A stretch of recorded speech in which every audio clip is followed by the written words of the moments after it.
Hey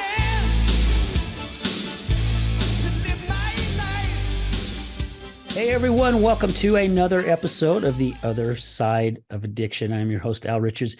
Guys, we have a great show for you today. We have our friend, Leslie Bosch, who is going to be our guest today. Now, Leslie is a development psychologist. She's has a PhD. She empowers leaders to fulfill their highest potential through mindset and behavior change. Leslie's approach is rooted in mindfulness, neuroscience, emotional intelligence, and positive psychology. Leslie has worked with leaders from many of the top Fortune 100 organizations. This experience has provided Leslie with an understanding of the challenges leaders and professionals face in a high-pressure environment. At her company, Bosch Integrative Wellness, Leslie practices integrative approach that empowers leaders to seize control of their health and wellness and strike a healthy work-life balance. Leslie, thank you so much for being here with us today. It's a pleasure having you here in the studio. Well, thank you very much for the opportunity, Al. I really appreciate it. Absolutely. Now, we were talking before the show. Leslie was on as a guest. You guys have heard me talk about Wake Up with Giants, Any Tribe of Giants. Our good friends Nick and Ryan has been on our show quite a few times. And Leslie happened to be a guest one morning on Wake Up with Giants. And I was watching the interview that she did with Nick and Ryan. And I'm like, oh my gosh, this lady has such great information that I thought would be very helpful to our listeners. So Leslie is going to help us today understand how our thoughts and our circumstances drive our behaviors, which drive our outcomes. And I just love topics like this. So Leslie, again, thank you so much for being here. And thank you for wanting to share this information to help people. Because we were talking before the show that this is a class that both of us believe should be in junior high or middle school, right? We should be teaching our kids this very early. Absolutely. This is such powerful information that can really liberate people from a lot of suffering and unhappiness. Yeah, because, I didn't even realize it until, gosh, with my journey with my past addiction that ended in 2009, and then, of course, my wife's battle with alcoholism, that's really what got this podcast going 2 years ago, was that because I wanted people to understand a lot more about addiction. And over the hundreds of guests that we've interviewed from all over, from Europe to Canada and all around the United States, our guests have suffered from some type of trauma or something that's happened in their life. And not having the tools, right? None of us really know how to help ourselves with that, because our minds literally do take control with us not even realizing we can take control of our mind, right? Yes, absolutely. So what got you started into this? Well, before I became a coach, like many Americans, I was working long hours in a very demanding job. And unfortunately, I was also, again, my mind was running the show. I was not. So I was mismanaging my stress. I was eating lots of junk food. I wasn't exercising. I was sleeping poorly. I was tense all the time and preoccupied. So I was out of touch with my husband. And I certainly wasn't taking time to have any fun. And I didn't really realize it at the time, but I was suffering from burnout, and I was unintentionally trading my well-being, my health, and my personal relationships for success in my career. And I certainly wasn't taking care of myself, and I'd really yet to achieve a sustainable work-life balance. So when I started to have all these negative outcomes, I started to look around for some answers. And fortunately, I came across a wellness class offered through the Andrew Weil Center for Integrative Medicine. And there I learned about an integrative approach to health. And briefly, an integrative approach to health just recognizes the interdependence of 7 core areas of health, including sleep, nutrition, movement, relationships, resilience, spirituality, and environment. And so, as you can imagine, during the class, I was encouraged to clean up my act in all these 7 core areas of health, which I did. And after several months of concerted effort, I began to feel better. I lost some weight. I felt more relaxed. I felt more connected to my husband, more present, more purposeful, and more productive again. And I was so happy with my lifestyle changes that I took my efforts to the next level and became a national board certified health and wellness coach. After that, I started my business, and now I work with others to help improve the quality of their lives too. You know, that's what I love about doing these interviews and meeting people like yourself. We've all struggled with some kind of unhappiness or addiction or something in our life. And it's like all of a sudden one day we wake up and there's this carrot dangling right in front of us. And we're like, okay, what am I supposed to do? And we're curious, right? So we kind of start approaching and trying to figure out how to grab this carrot, not even realizing it's taking us down a different path of our life. And we start waking up and we start realizing different things about ourselves. To share a little bit on my side, I worked for a manufacturing company for 24 years. Loved my job. Went to Kentucky for a while, spent 3 years helping getting the plant up running more efficiently, ended up coming back to Salt Lake, where this is where I'm originally from. And the responsibility started piling up on me. And I had ended up with about 43 employees underneath me, lots of projects going on, over packaging lines, parts departments, housekeeping, outside maintenance. I mean, the list just kept going on and on and on.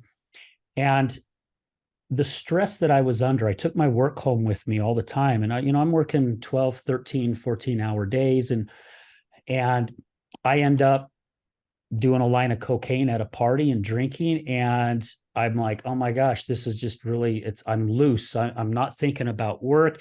And before I knew it, I was doing it every Friday and Saturday night. And I did it for 8 years. And I hid it from my wife. She had no clue. When I lost my job in 2009 due to a dirty UA, I hadn't been drug tested in 15 years. And all of a sudden I get drug tested. And of course I fail, right? I lose my job and I went into some depression for a little while. And I was very upset with myself for lying basically to my wife and hiding something because she thought she finally had a guy that was worth hanging on. And thank goodness she still believed in me, right? Because the other ways that I treated her, this was just kind of something, but it was still bad.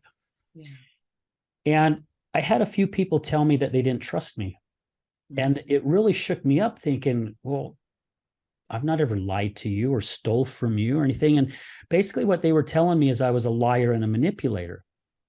And I didn't believe it for a while. And then I started doing some thinking and I'm like, oh my gosh, they're right.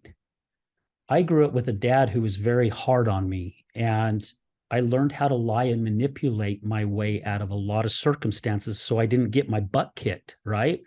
Not even realizing I took it into my adulthood. I continued to use those same type of programs, not even knowing it. And that's when I decided I'm going to do some soul searching. I'm going to figure out who I want to be and who am I right now. So it's like you said you were overeating, you were working hard and you had all this stuff going on and your life, I guess, wasn't meaningful. I mean, I felt like mine was until I realized after I lost my job, really it wasn't meaningful. And as I started doing some soul searching, I started really thinking, my gosh, I'm not even the person who I thought I was. And running into people like yourself, it's like God starts spreading the sea, right? And you start seeing things in front of you. And I'm going, oh my gosh, I've been missing out because I've been looking at life through a straw. And Mm. it's time that I split that straw and I start looking at everything. And it's really, really helped me. And doing this show has helped me a lot. And it sounds like the same thing has happened to you. And now you're doing your own business and helping others that are struggling. Yeah, I love your story. Thanks so much for sharing. It's really great to hear it. Because it's so exactly kind of like the pattern, right? Where we get sort of conditioned by our parents, and then we sort of get those strategies, and we keep using those strategies again and again and again, um, and until they don't work anymore, or until we get tripped up, right? And then if we're lucky, we don't just double down on those strategies and keep at it, but rather we say, maybe, like you said, I need to do some soul searching. Maybe I need to find some new strategies. Essentially, I need to upgrade. I think about, sometimes I compare this to, Microsoft, right? How many upgrades to that software have there been? And they continue to make upgrades, A, to create new features, and B, to shore up the program against hackers, against, again, unhealthy things or unworkable things that could create difficulty for the users, right? So this is what we have to do with our programming.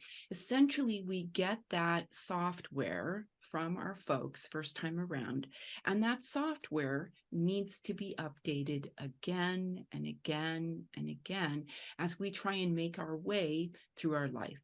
For instance, in your case, you needed a strategy to cope with all that stress. You bumped into a new strategy, but ultimately, at the end of the day, coupled perhaps with the strategies that you were using before, where you were kind of, like many of us do, going along to get along. There's a little bit of fronting there where you're not exactly playing according to your own, like your own authentic self and what you actually want, but rather trying to make others happy, right?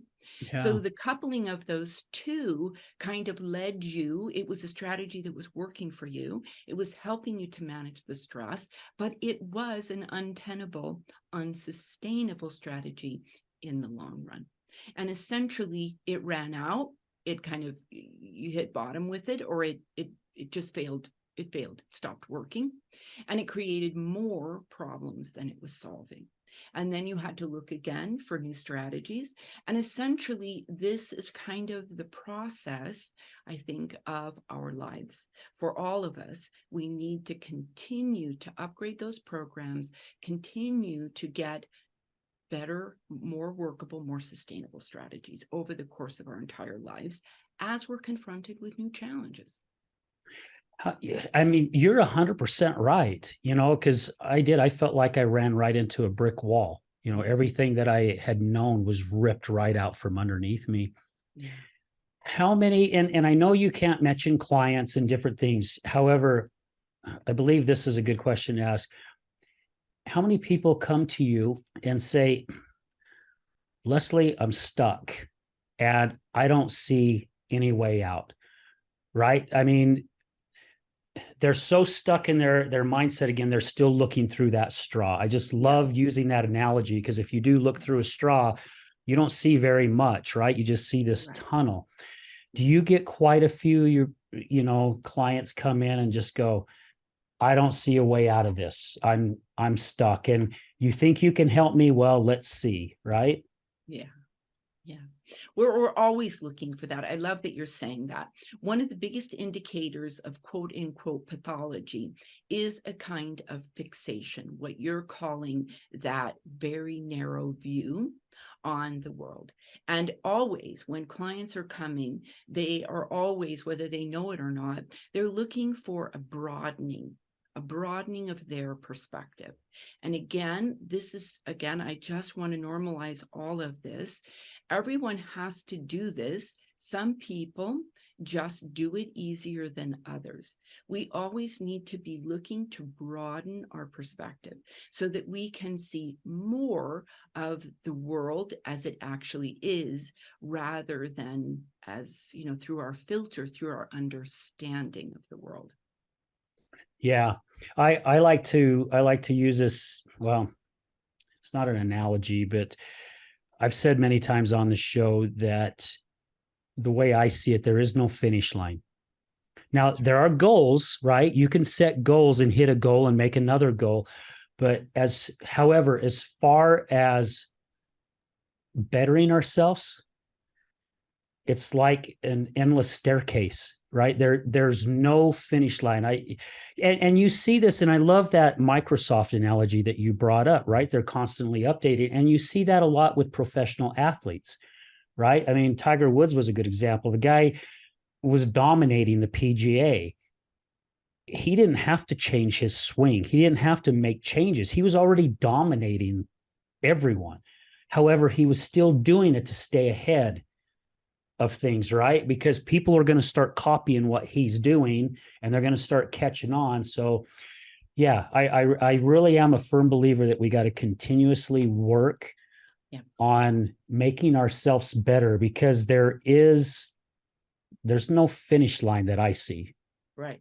Well, and I don't even, again, I like to be careful of words like better because it implies that we are less than, right? But Okay. the point is, for me, it's just that we're constantly doing that. We're constantly being called, invited by life and the process of living to expand, to expand, to expand.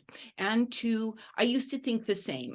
I thought that at some point I would get it all figured out and then there would be smooth sailing. But what we really understand, like again, from a developmental perspective, we really understand that at every phase of life, life is going to present you with a new challenge, a new set of challenges that you're going to essentially need to or get to. It's always better to think in terms of, oh, goody, goody. I Right. get to meet these challenges. I get to toy around with this and figure out how I'm going to transcend, overcome, expand to hold this challenge, right? And as we grow older, the challenges become more around the loss, right, of competence, the loss of power, the loss of, right, many things as we grow older. These are new challenges. When we're young, the challenge is trying to get things, get there, be big, do the thing, grow up, all those kinds of things. Then on the back end of our life, sometimes it's about trying to figure out how to cope with some of the losses that we're confronted with. But either way, or health challenges, either way, life is always presenting you with new challenges to cope with. Yeah, to me, life is like that old game show that I used to watch when I was a kid. Let's make a deal. Like what's behind door number one or door Yeah. number two or door number three. You may pick door number two and they open it up and you've got a new boat and a new truck and blah, blah, blah. Or you could pick number one and it's a garbage can full of garbage, However, you just continue to open the doors because life is going to continue to throw trash at you, right? Yeah. And it just But yeah. depends on how you want to deal with it. And do you find oh, go ahead. Did you had something? Well, even there, I love that you said throw trash at you. So as a what we were going to talk about, which is circumstances and thoughts about circumstances, that is a perfect example of an interpretation of circumstances, a thought about circumstances. So we can definitely know when we like, say, for instance, if we study storytelling, right? Storytelling, we know that there can be reversal of fortunes, right? We know that this is a thing that can be coming down the pike. We know that we have preferences. We know that there are some things that we prefer and other things that we don't prefer. But for example, in the model that I wanted to share with you here today, interpreting something as trash at you versus interpreting it as yet another opportunity to grow and develop and to wonder about what new things will come from the opportunity to engage with these new circumstances, right? This, if I think about it with trash, right, I interpret it as trash circumstances, then I will be more apt to feel negative emotions like fear, like anger, like sadness, like guilt, like shame, like regret, remorse, thinking, oh, maybe if I'd taken another turn or done something else, things would be coming out better. If I'm feeling negative emotions, I'm more apt to engage in unhealthy behaviors. And then those unhealthy behaviors are apt to drive the untoward consequences that I wish to avoid, right? Yeah. But if I look at what's going on as an opportunity to do more exploring, to learn more things, to meet new people, to cope, build new coping strategies, whatever it is, if I look at it in that way, frame it in that way, right? Interpret the circumstance in that way, then I'm more apt to experience positive emotions like interest, like inspiration, like hope, like gratitude, like love, even like calmness or serenity, right? And these positive emotions, again, the research indicates, is more apt to lead me to positive behaviors that will then over time net me better outcomes that I'm going to be happier with. So being really cautious about or aware and very judicious in the way we interpret our circumstances is really what you and I were talking about earlier, kind of the difference between the haves and the have-nots, right? Yeah. That kind of defining line that is going to set someone up for success rather than setting someone up for failure. And I'm so glad that you put it that way, Leslie, because I was going back into my manufacturing days when you were talking about this. I remember I was out golfing with a friend a couple of years ago, and it was before I started sharing more of my personal life of what had happened. And, when I lost my job, I decided I wasn't going to punch a clock for corporate America ever again. Right. I mean, I lost my job because of my own fault. And I am a true believer that if the owner still owned the company, I probably would have got a slap on the wrist. I'd probably still had a job. However, that's not where life was supposed to take me. It happened the way it was, exactly the way it was supposed to happen. Right. But I was telling my buddy, I'm like, yeah, I spent 24 years in this place, and what did I get out of it? And he goes, how can you say that? And I'm like, well, really, 24 years, I busted my butt. I gave everything I had. I worked my way up from being the lowest on the totem pole all the way to the top. And he goes, but you didn't gain anything out of it in 24 years. And my light bulb went off, and I'm like, okay, I know where he's going with this. And he goes, look at all the experience that you learned. Look at all the different people that you got to meet. You said you had 43 employees that worked on you. I had almost every kind of nationality you could think of that worked under me. I got to learn a lot about people, individuals, personalities. And he goes, so how can you say you didn't get anything out of it? He opened my eyes that day. And I'm like, you know what? You're right. But again, it was how I was seeing it, right? I was seeing it as trash. And so I was perceiving it as trash and not realizing the blessings that was in there. It's like, this is what's so cool about being in this studio every week and interviewing people who have gone through addictions. And I have yet to meet one individual, one guest who basically, how do I want to put this? They've all been grateful for their addiction. Mm. And I told the story on our last show, and I was at an AA meeting with my wife, and this guy got up and got his 10, 15-year chip, and he got it, and he says, I'm so grateful that I get to hit my knees every morning and thank God for making me an alcoholic. And I leaned to my wife and I said, that guy is effing crazy. Why would he do that? But then as he started telling his story, I understood a lot more. I really get it now, right?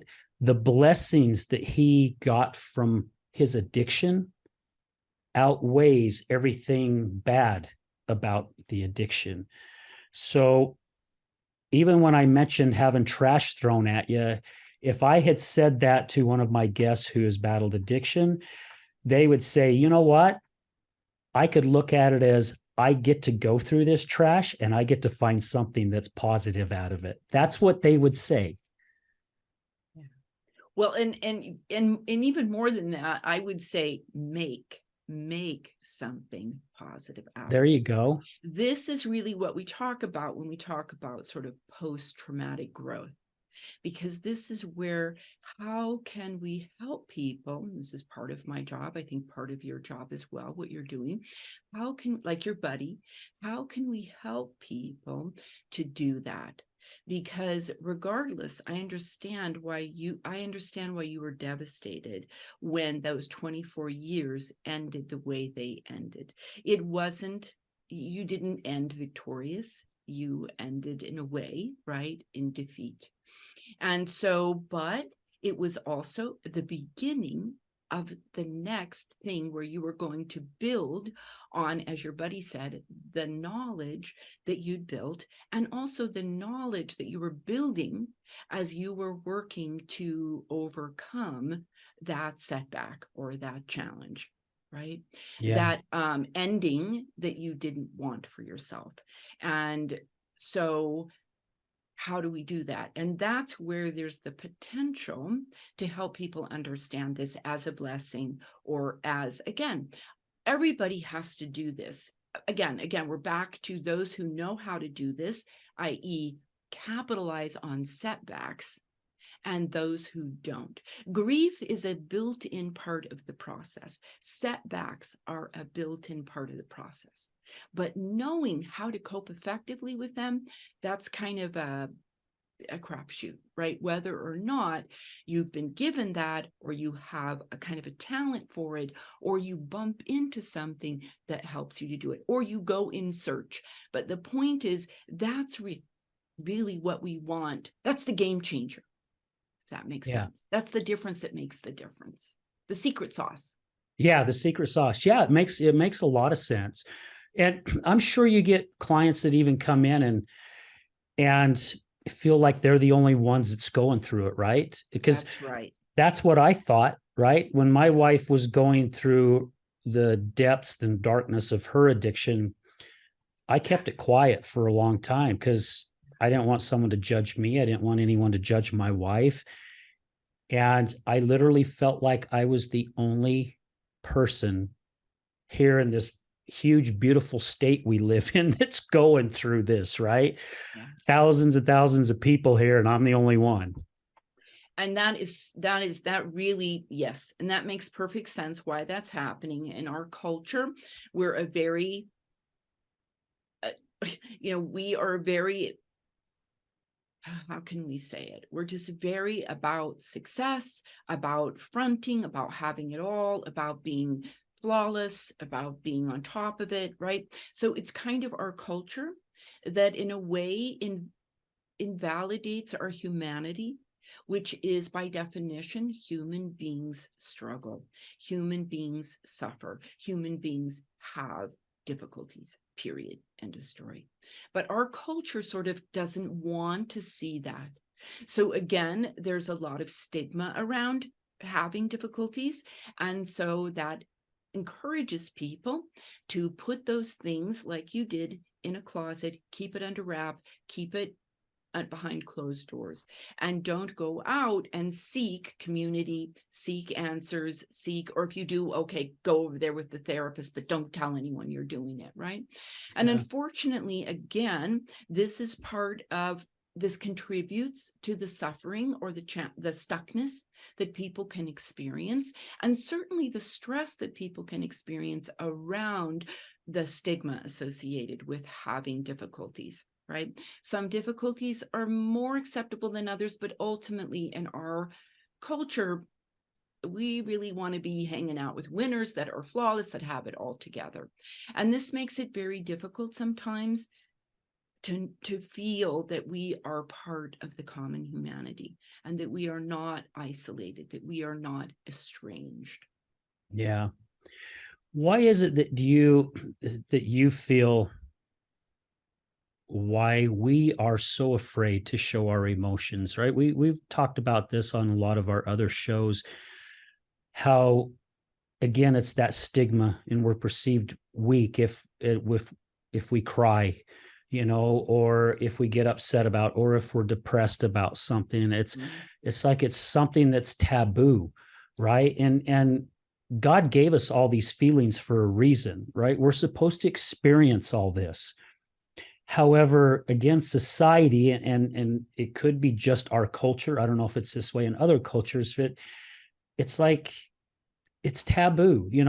I was at a job yesterday, and this gentleman who is a friend of the guy I'm working with is battling with alcohol right now. And this other guy comes in and he's like, "Well, where's so and so?" And he's like, "Well, I spoke with him. He's really struggling, and he's got some, a lot of things going on, and it sounds like he's hitting the bottle pretty hard." And this guy's like, "Why don't you just man up? Pull the big boy britches up and just man up." And when I heard this gentleman say this, I'm like, I don't know how many times I heard that growing up. Just buck it up, suck it up. You know, I'm a firm believer now. It's okay for us to show our emotions. We don't want to get stuck there, right? We don't want to get stuck in the depression. However, it's healthy. And I believe I've heard Nick even talk about this on A Tribe of Giants and Wake Up with Giants with a lot of our guests. It's more healthy to go through that experience. Just don't stay there.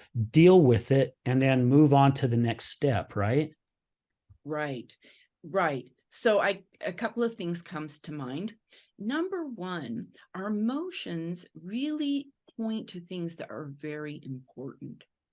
So if you have a loss and you feel profound grief around that loss, that is an indicator. It tells us that that thing that you lost was dear to you.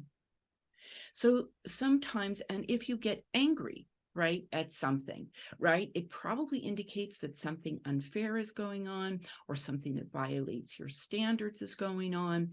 And essentially that anger is there to let you know that you need to pay attention because something is going on that needs your attention.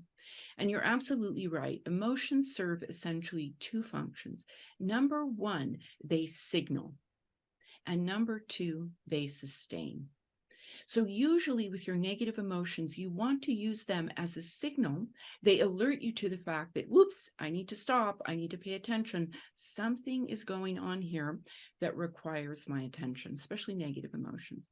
Positive emotions also signal that something that you want is happening, right? That something, you're getting what you want, and that feels good, right? But ultimately, we don't want to be stuck in the negative emotions because they're very hard on our bodies. They create a cascade of chemicals and endorphins and things like that, that if chronic, kind of wear down our systems and can lead to some of these chronic illnesses like diabetes and heart disease, and they can run down your immune system, which can lead to difficulties with fighting cancer and things like this. So the point is, we want to be running our bodies ongoingly most of the time on those positive emotions. We want to use the signal to get us to stop and then to look deeply at what value or what cherished thing is being threatened. And then we want to be, again, move into the positive emotions, gratitude and hope, in an effort, love, in an effort to begin to think creatively about what we need to do to address the situation. And then we need to move into taking those actions to do so. Yeah. I mean, you just nailed it. That's why at the beginning of the show, when we were talking about this needs to be in schools, be taught in schools, definitely needs to be a class, because there's so many of our young generation that are taking their lives, and it's just because of they don't know how to deal with life as it's coming at them, right? They're confused, and life is a lot different from back when I was their age, right? I grew up in the in the early 60s, late 60s, the 70s, then early 80s, I was out of the house doing my best to become an adult, and figuring things out. And if I would have had the tools that I have now, not saying I'm there because I'm not, I believe things would have been a little easier. Yes, absolutely. Yeah. Absolutely. And especially if you could have been, as all of us, especially with, all of us, it would have been everybody, I think, whether they had, because again, there are different parenting styles. And if you are confronted as a child by an authoritarian parent who is very heavy-handed in punishment and very demanding in their expectations, and that you feel that they are very they lack warmth, that you can come to them and with a problem, right? And get their advice, get their assistance in sort of sorting things out. Then again, this can also feed into that sense that you have to go it alone, that this is just, you have to rely on yourself and you have to make the best of it. And you can never really let anyone see you sweat, right? So I think even if you did have parents who were more what they call authoritative or democratic in their parenting style, where they did talk to you and they did help you understand things and they did help you solve problems and they did help you to understand about your emotions and how to use them properly, and did help you with problem solving and setting goals and strategies, and did help you with conflict resolution and all these types of tools that a person really needs to be successful as a grown-up, then even if you did have that, right, it would be nice to know that you had it, Right. and to know what you actually have at your disposal, and to do kind of a lovely inventory of where your functionality is well established and where your functionality is like wanting, right? Where you still need to get some of these, again, if you even knew what the critical capacities were, skill sets, and then you could kind of do a compare contrast and see if you were set up well to move forward into, your adult life, right? So it feels like it would be nice if everybody passed through some sort of, checks, like you take your car for the, what is it that you do with the, make Like sure it's working well, the emissions the testing. emissions and stuff. Yes, and stuff like that. And just sort of made sure, took you to the mechanic and sort of checked everything under the hood and everything and said, okay, you're looking good. You should be set up for success, right? Yeah. And then if you came in and you had difficulties, that somebody could tell you and you could say, there's a few things I think we need to tweak or clean up here that I think will help you move forward better in your life, right? But none of us get that, right? We all just sort of get what we get, and then we go out into the world doing the very best that we can. Yeah. I was picturing that. Listen, wouldn't that be so cool? Like every quarter you could take yourself in somewhere and go, okay, this is what's been going on with my life. My alignment's out. Help me come back in, right? It would be so cool to have that. And we need that. We need to create that, right? We need to create, like kind of what you're doing, a learning environment, a community where, like a coach for a little bit, or a mentor, or, whatever you have with your processes, but somebody who does help you. And you need to create your own processes as well, right? Where you do you set your goals, you do a review, you see how you're doing, right? All of these kinds of things where ongoingly you do make sure that you are in that process of upgrading and updating, and that you're kind of keeping up to speed or abreast of, that learning curve. You're not falling behind. Yeah. Yeah, we definitely could all use that. I'd like to take this moment right now to stop for a quick commercial break. It's hard to believe I'm looking at the clock above the screen, and it's like we've been in this 40 minutes already. It seems like it's only been 15 minutes. But we'll stop for a quick commercial break, guys. And when we come back, we've got some more information we'd like to share with you. So stay with us. Do you know someone who's gambling with death due to an addiction? Do you know someone whose life is being turned upside down due to a loved one that's battling with addiction. Hi, I'm Al Richards. I am the host of the Other Side of Addiction podcast. I started the podcast due to my wife's battle with alcohol. Let's just say I became addicted to her addiction. Our podcast is helping people understand a little more about those who have battled addiction and those who are hurting from their addiction. Through raw vulnerability, we share stories that help uncover the root causes of addiction. Shame felt on both sides, matter of the conscious and subconscious mind, continued beliefs, and often confusing paths of recovery. We collaborate with real people and their stories, as well as licensed professionals, to help our audience gain a better understanding of addiction. You can find us on Resilience Talk Network. You can also find us on Facebook at Mr. Al Richards. That's Facebook at Mr. Al Richards. You can also find us on YouTube. Just look up the Other Side of Addiction podcast.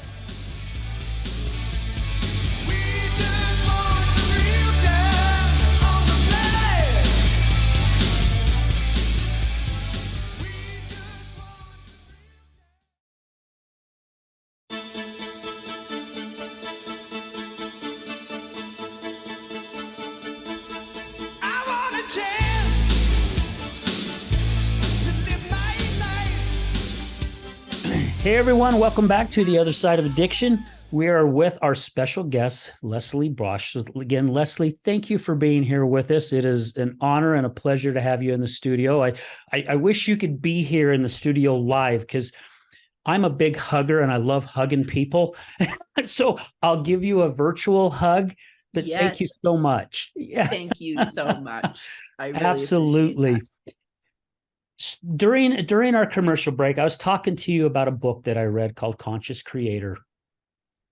And the book really started helping me pay attention to my thoughts.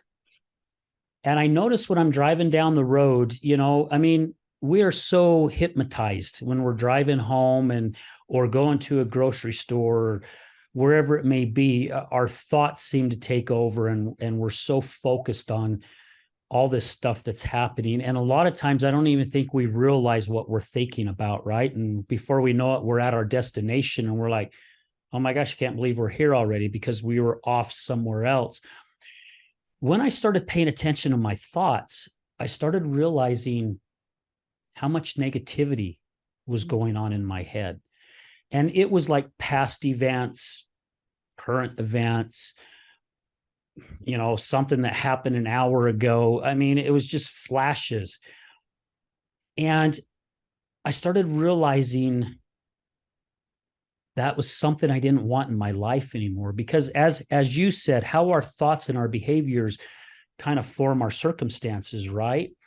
And I'm like, okay, I don't want my circumstances to be this way. Yes, there's going to be negativity and different things happen in life, because that's part of growing and that's our process. However, I don't have to stay stuck in this mud all the time. So I started learning different things that I started doing to pay more attention to it. And eventually, and I'm still working on it, and this has been probably 6 years ago when I read this book, I'm still continuing to work on it, because I've had 50 plus years of the wrong type of thinking, right? It's not going to happen overnight.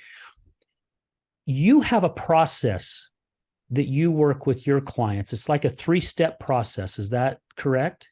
Right. And what is that process?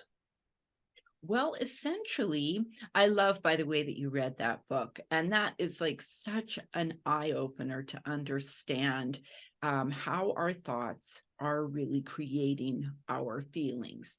And therefore, the subjective experience of our lives, whether or not we are feeling satisfied or dissatisfied, whether we're feeling, happy, positive, excited, or miserable and stuck, angry.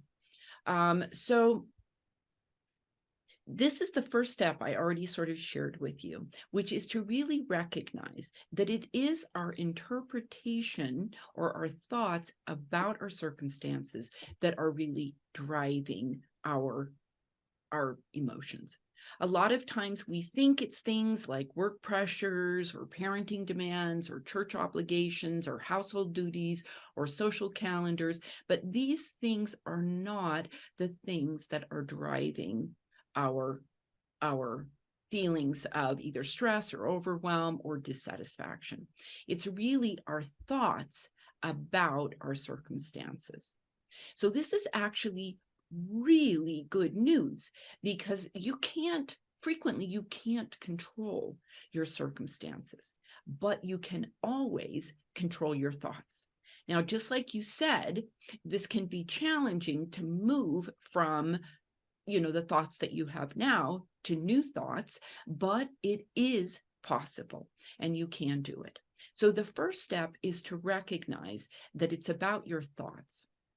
And then the second step is to really try and identify which thoughts are giving you fits, right? Which is the thought? What are the thoughts that are kind of driving your misery, right?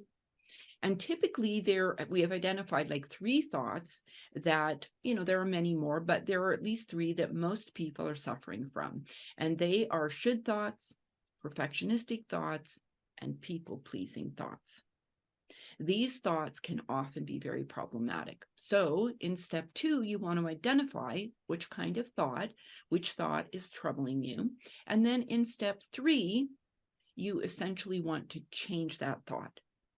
And then, like you said, you might have to install that thought again and again and again before it actually overwrites the old thought that's existing. Because remember, this is in your neuronal networks. So you have a pathway in your brain that takes you, that's like a superhighway to that old way of thinking. And what you're going to need to do is build a new superhighway to the new way of thinking. And sometimes, as you know, it takes time to build the new highway, right? We know from when we want to put a new highway in our city, we see how long it takes, and we see that people work diligently at it. And the same is true for us when we build these new neuronal networks that will take us to new thoughts, new places, new feelings. Yeah. And with knowing how to do that, and I really do believe too that people do it not realizing that they're doing it, right? Yes. So I didn't even realize, you mentioned earlier in the show, you didn't put it this way, but it's the same way as you put it. We're basically mold of our parents, right? Yes. They insert different beliefs in us, and it's just how they were brought up from their parents, and it just goes down the chain. However, when I started my family, there were things that I went, okay, these are things I agree with, and there's things that I don't agree with. So I'm going to do things differently, not even realizing I was changing that highway, right? We can be traveling down a road that we're so used to and also veer off to start our own path without realizing it. However, when we do start paying attention to it, my gosh, we can turn that 1 lane into 10 lanes, right? And again, it's that process. It doesn't happen overnight.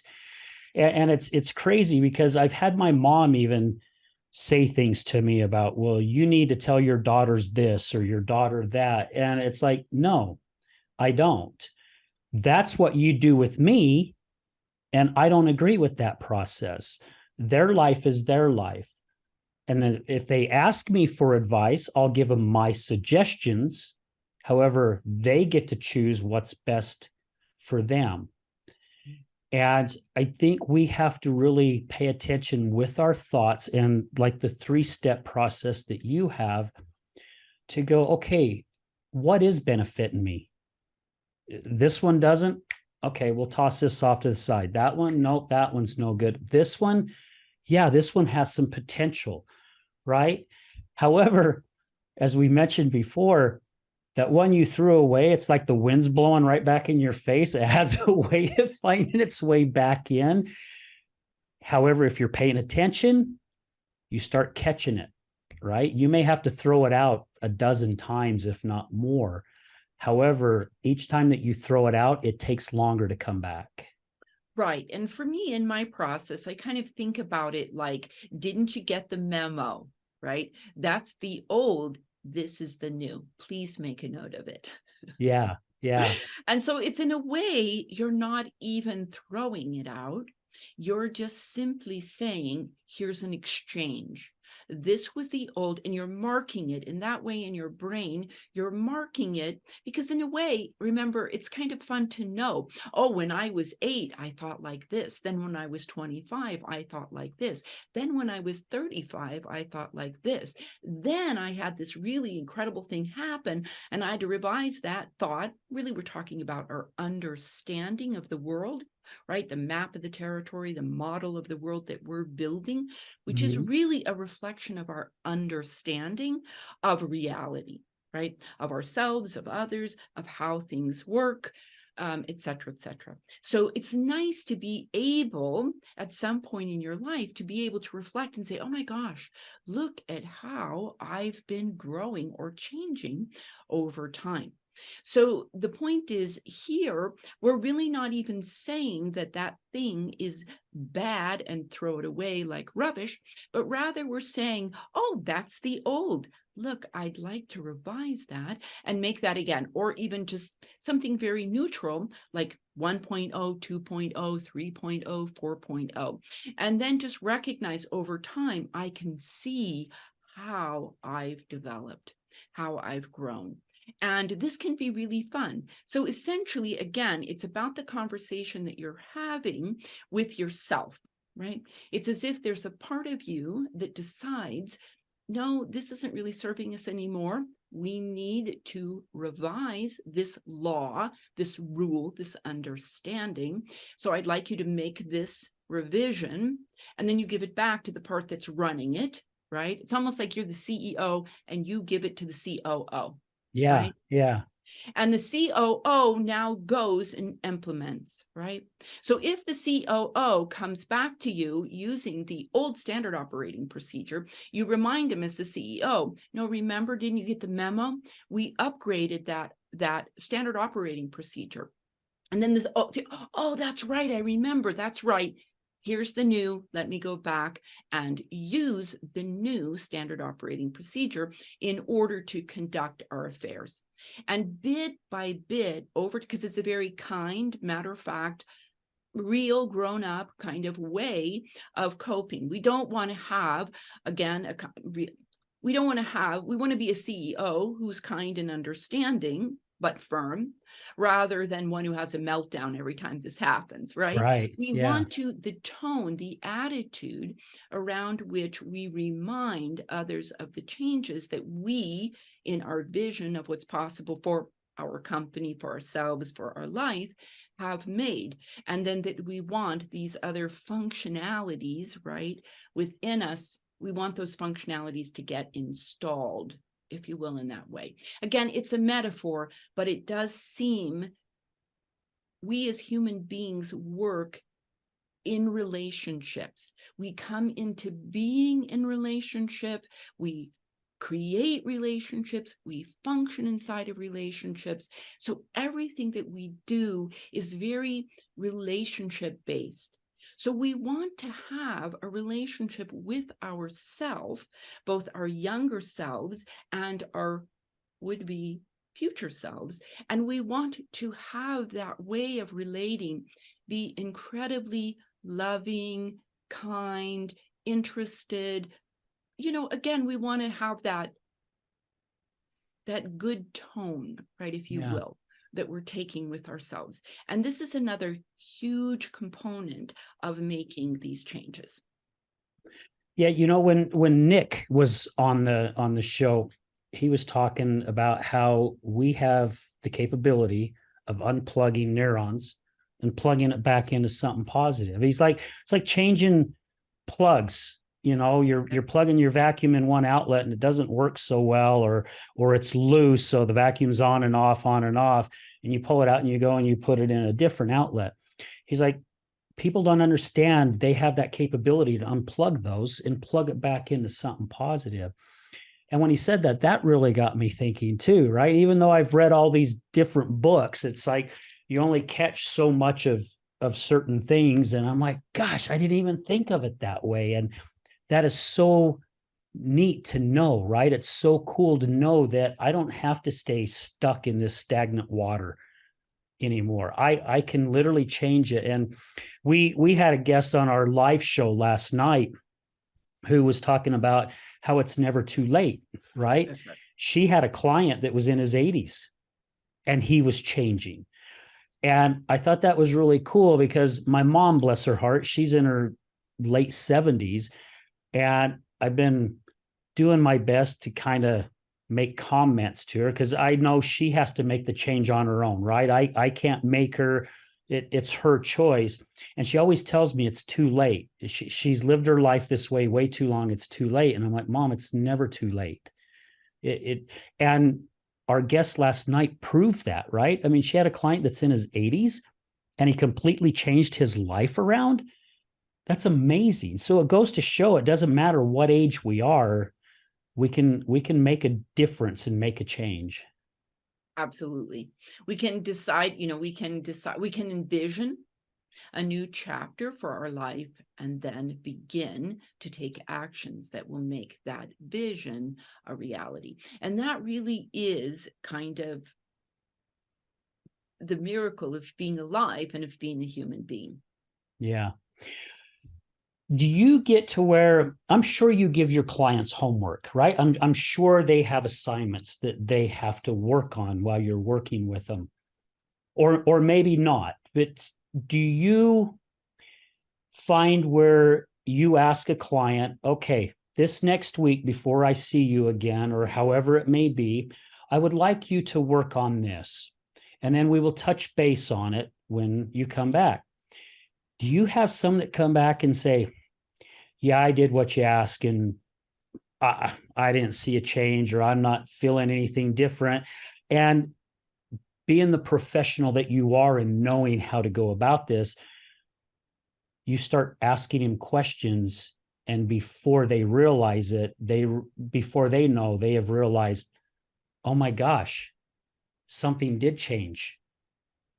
Do you see that happen with clients? Well, usually for me, I don't assign anything, right? Okay. For me in my coaching practice, it really is about honoring, like what you said early on, people's autonomy and people's authority.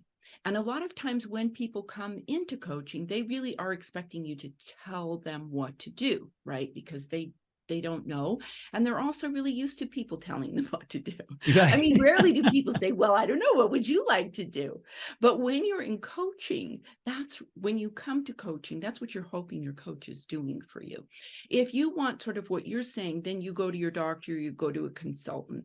But when you come to a coach, you say, so tell me what is going on, what's not working, and what would you rather see happening instead?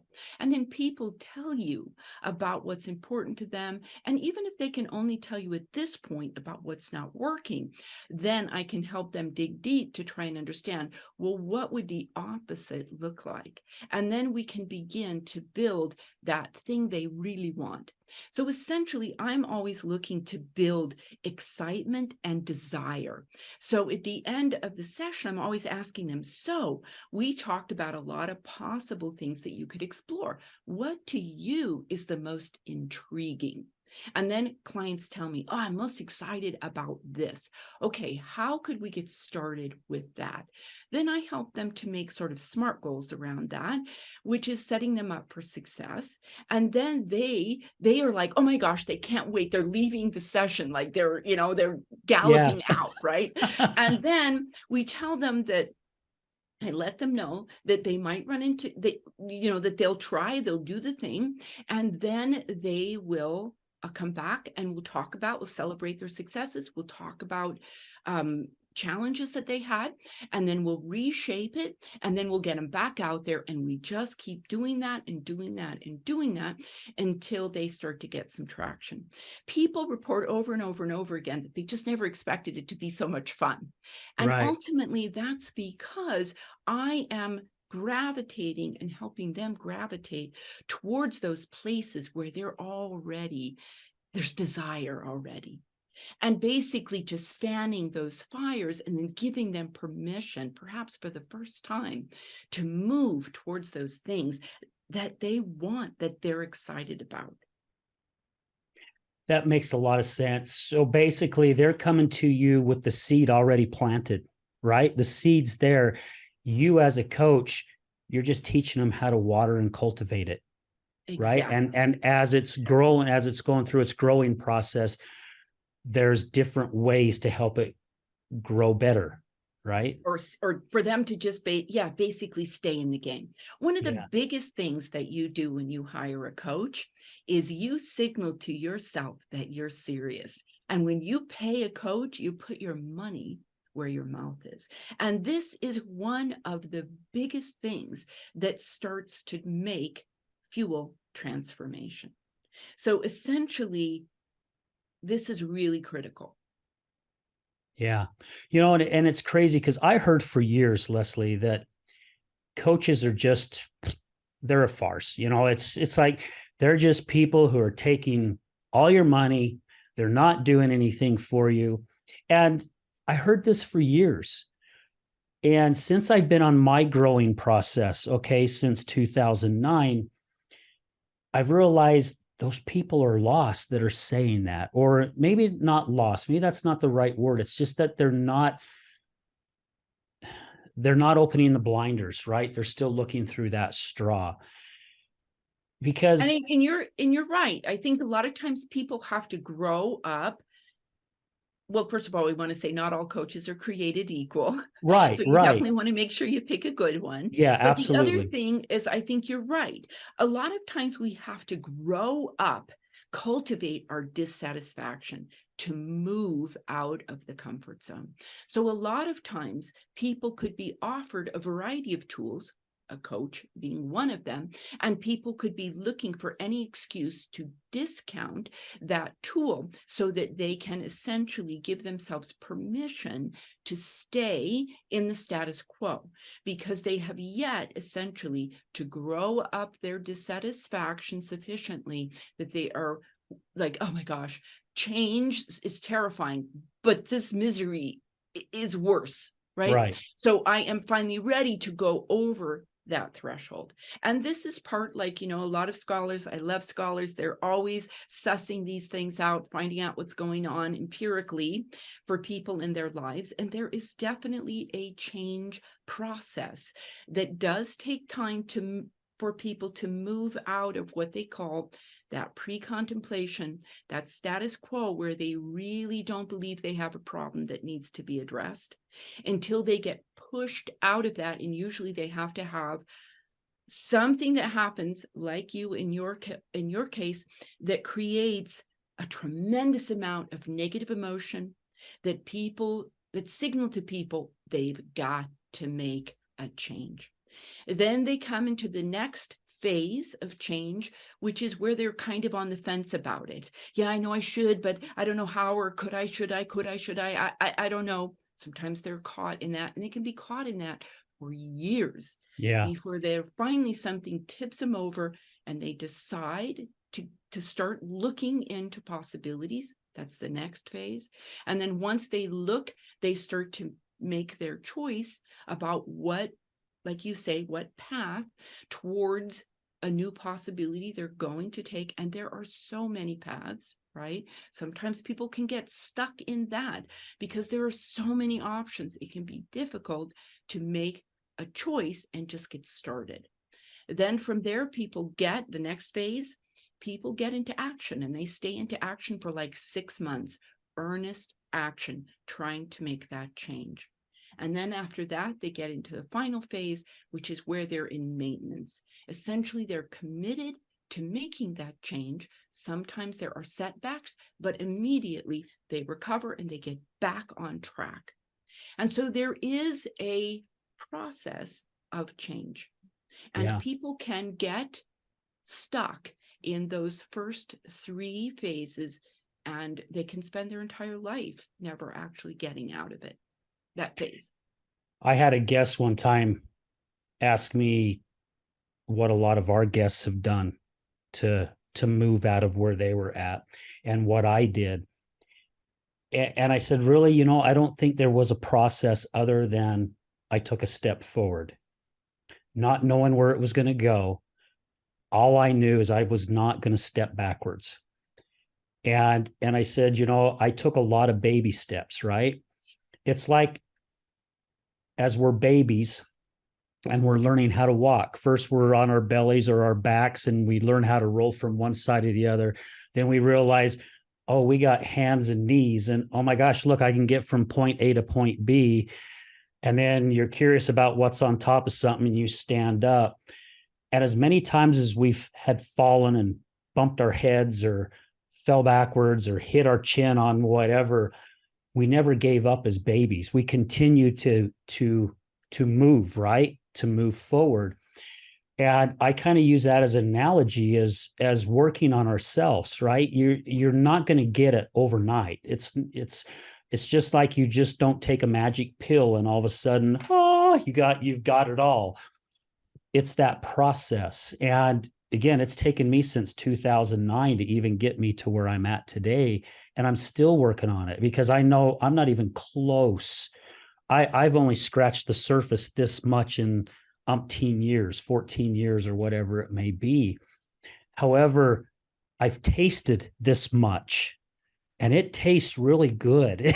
And I want to go further and see where this beautiful thing that we're allowed to be here and experience this life, right? And all the emotions and the up and downs that go with it, because there's so many people who haven't had that opportunity. Yeah. And this is a great experience that we're giving, or given. And as long as we're moving forward, doesn't matter how big that step is, I think we're making progress in life. Yes. And again, I was noticing all kinds of, at least 2 wonderful thoughts that you were using that were helpful thoughts, right? One of them is this: it's a process, and remembering that I've done difficult things before, so I can do difficult things again. And then also this sense of gratitude, profound sense of gratitude, feeling the sense that what a privilege to be alive, what a privilege to have an opportunity. I'm so grateful. So gratitude is a wonderful, wonderful thought strategy that you can use, which is to always be presencing what your blessings, what you have, your resources that you have to meet the challenges. Because often when we are met with a challenge, the challenge swells to fill the frame, and we can easily lose sight of the resources that we have at our disposal to meet the challenges of living. So when we count our blessings, which a lot of times sounds kind of Pollyanna, but what we're really doing is we're recollecting, remembering, right? Reconnecting with all of our resources that we have at our disposal to meet the new challenge. And this is another great strategy that permits us to to move forward and to start solving problems, rather to be thrown, as it were, into threat and get shut down. Yeah. Do you see people come in, and the reason why I'm bringing this up, because I have worked really hard on this one too. Our egos have a way of sabotaging things, right? And we've been doing this show for 2 years this month. And a couple of months ago, we had someone come in and they were helping us with some of our equipment and different things. And this guy's done production for years and years. And after our live show that we did, he pulled me aside and he says, Al, I'd like you to think about this. And he started telling me some things to help me become better as a host, right? And my ego kicked up and I'm like, not listening to this guy. I've been doing this for 2 years now. I've got this. He doesn't know what he's talking about. I'm doing just fine. It took me about 10 minutes into that conversation, and another part of me literally jumped up and slapped me in the face and said, "You listen to what this guy's telling you." And I literally stopped my thoughts right there. And he's still talking. I don't even know what he said during that time. But I stopped myself and I went, this guy's trying to help me. Why do I think I know everything that's going on? Right? He's been doing this almost all his life. And I literally had to shut that switch off, flip another one on. And I've been taking his advice. And I have people even saying, your show's changing a little bit. You're changing. And it's like, oh my gosh, really? You're noticing a difference? Do you have people whose ego kind of get in their way at the start of it? Well, I think what you're calling ego, I would call kind of a confirmation bias, right? So in Okay. other words, you have a sense like what you said, it's working. I don't need this. And again, who are you? I didn't ask you, right? Yeah. There was also a violation of a certain expectation, which is that if you're going to give feedback, you ask. Right? You wait until I ask you, just like you said with your daughters, right? Hmm. You said, I don't tell my daughters what to do unless they ask me. So another piece that could be going on is he violated your expectations, your rules for engagement, which are that you don't give advice. You don't give me advice unless I ask for it. So this guy took a liberty. And yes, for whatever reason, he felt compelled to share with you and to give you some additional things. So for me, I see you just being a human being. I see then also another opportunity coming up when you said, wait, there's an opportunity here for free advice. Like maybe I should listen, right? This guy knows some stuff and maybe I can get some additional information. So again, that self-enhancement part. So if you think about it, human beings have essentially two systems.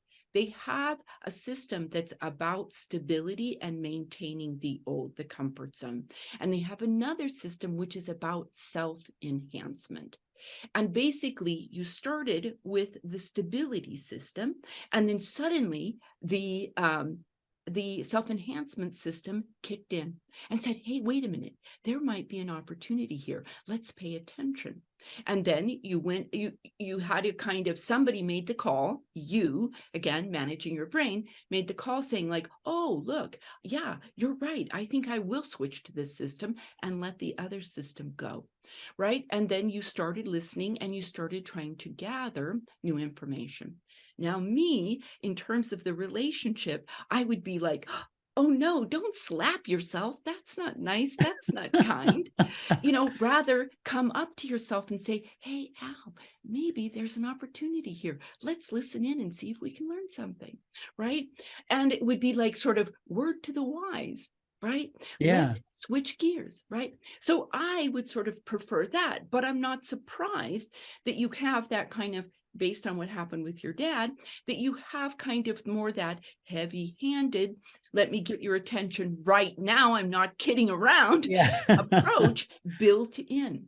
But that's okay. There's an opportunity here for you to grow, again, more aware of these two systems that are operating inside of all of us, and to learn how to switch depending on what the context is calling for, and to do the switching in a way that's just gentle and kind and like, oh yeah, you're right, let's do that. That would be Yeah. cool, right? More like you would want to be with your daughters, less perhaps like your father was with you. Yeah. Yeah, definitely. Because there were times I was hard on my daughters, but the majority of the time, I was pretty pretty soft. Just, and especially now Gentle, they're, yeah, gentle. they're adult women now. Yeah, yeah, I'm what, 3 4 months away from hitting 60, and my mom still treats me like I'm 13 years old. She has to right. tell me how to put my shoes on and how to tie them, and Yeah. she wants me to do that with my kids, and I'm like, No. Yeah. I mean, I'm still their father, yes, but I've done my parenting skills, right? Yeah. I can still kind of teach them things that I've learned. However, it's their life. They're traveling down their path, Yes. and I can't control their path. I can't go up and drive my daughter everywhere anymore like I used to before she got her driver's license, right? Yeah. It's got to be her journey. Yes. So, yeah. And your mom, I would suspect, for me, I would interpret your mom as, again, we could say, again, I'm trying to use the model that I shared with you today to Mm-hmm. just simply draw attention to thoughts and how those thoughts are operating. Again, not to say anything about anything other than based on the model that I'm sharing, this is how I would be highlighting this, and then how we would be revising these thoughts, right, and or beliefs, and then how we would be installing or actually trying to get the new change, the new, like you said, our ability to take a turn and go a different direction, how we can get that installed in such a way, quickly, efficiently, joyfully, in such a way that we can make the progress that we want as quickly and effortlessly, efficiently as possible. So again, I would look at your mom and I would say your mom is struggling to feel like how to be a mom now, right? Yeah. She is struggling to, or she's grappling with potentially how to mother you now, how to be of value now, how to contribute to your life in meaningful ways now. So again, there would be for me compassion for what she's doing and understand that she's having a difficult time figuring it out. So she's going back and using old strategies. But nonetheless, like the guy with the feedback, she is looking to contribute meaningfully to your world, to show you that she still loves you, she's still thinking about you, and you still matter to her. And she hopes that she still matters to you too, right? So unfortunately, we're just about out of time. Yeah. And I mean, I could probably talk to you for another half hour, Leslie, because I love talking about these types of subjects. It's so interesting and it's very helpful, right? Very educational. Well, and I'd be delighted to come back on another show. I've enjoyed being with you, and I really appreciate the opportunity. And I hope that the information has been valuable for your listeners. Oh, absolutely. Absolutely. So before we sign off here, if someone is interested in chatting with you, how do they find you? And I'll be sure to have all your links and everything on the notes for the show. However, just let people know how they can find you. Well, they can find me on my website at Bosch integrativewellness.com, and you spell Bosch like the appliance, BOSCH, integrativewellness.com. When you go there, you can find a link to my calendar where you can book a call, or you can just call me, or you can submit the form, or you can send me an email, whatever works best for you. But just reach out and let's schedule a time to chat. I love to talk to people. I love to hear about what's going on, about what they're wanting to achieve. And then I love to share with them about how coaching can help them do that. Okay. Well, thank you very much. Leslie, again, thank you for taking time out of your busy day to be with us today. It was an absolute pleasure to have you today. So thank you so much. And thank you for all the information that you shared. So well, thank you so much, Al, for all that you're doing and for the sharing of your story and for providing this place where people can come. And again, have that sense of community and have that encouragement and inspiration that change is possible and it's never too late. And there are people who can help you with the process. Absolutely. Amen. You nailed it. Well, guys, thank you again. Thank you for all your support, all our many sponsors, our listeners, our guest co-hosts, Resilience Talk Network, Mason, who's behind the cameras, Brad, also with the Resilience Talk Network. Usually Sylvia is here helping us. Thanks to every single one of you guys. We're going to leave with this as we do at the end of every show. Remember, addiction is giving up everything for one thing, and recovery is giving up one thing for everything. We're out.